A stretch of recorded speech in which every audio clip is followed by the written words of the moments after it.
I searched through 30 million Mario Maker 2 levels and found this one that looks pretty simple at first. But in reality, it's the most confusing and seemingly impossible level I've ever seen, because no matter what you do, you can't reach the goal. This level is a speedrun where you have to beat the timer. As I was playing, I thought I came up with some clever optimizations to go faster, but would they be good enough to beat the timer? Like here, you're supposed to slide through the enemies and wall jump up like this. But you can speedrun it faster by doing a triple jump, which stops your momentum, letting you jump up faster. You would continue jumping past the spikes, put a shellmet on, run past more obstacles, and use the shellmet to damage boost past the spikes, run all the way through this top path just to ground pound through the blocks, and with perfect execution, you can't even see the goal.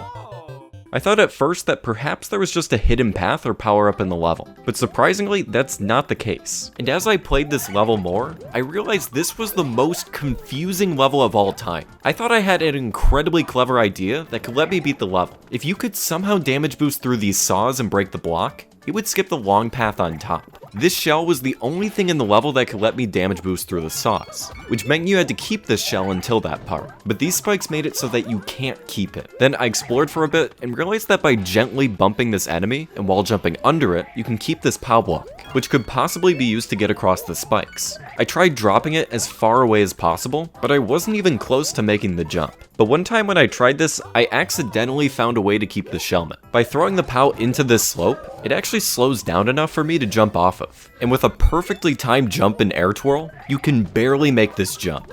And now there was one more problem to solve: breaking the block. And this one stumped me. The only thing I knew that could break a block is a shell. And there was a shell at the very beginning of the level, but could you really bring that to the end? I tried coming up with strategies to keep it, but I eventually realized that there's no way you could carry it through this jump. So using the shell to break the block wasn't the solution. So how else could you break the block? Well, there are spike balls here. You can just wait for one to hit the block. And then I use my shellmet to damage boost across the saws, and that's the solution, right? Nope, not even remotely close. I thought I tried everything, but even with doing all of that, you still can't reach the goal. But 32 people out of 2.6 million were able to beat this level, not 0. And that's when I figured out something that 0.001% of players realized. And it turned out you have to think even more outside of the box to beat the level. Here's how it works. This object spawned above these blocks. When an object is thrown off screen, it only appears again if the spawn point is back on screen. When you open this door, these spike balls move left, but they eventually hit this spring and move to the right. If I get the last spike ball off screen by the time it hits the spring, and then I run back to show the spike ball's spawn point, it respawns and goes to the right. And this saves time rather than just waiting for it normally.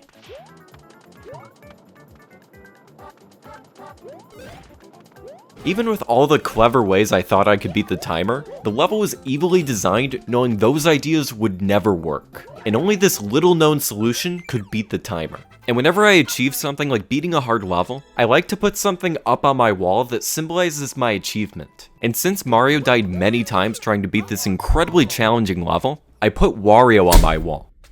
Because Wario accomplished something way cooler. If you didn't know, I recently used Wario and got a world record time in Mario Kart World.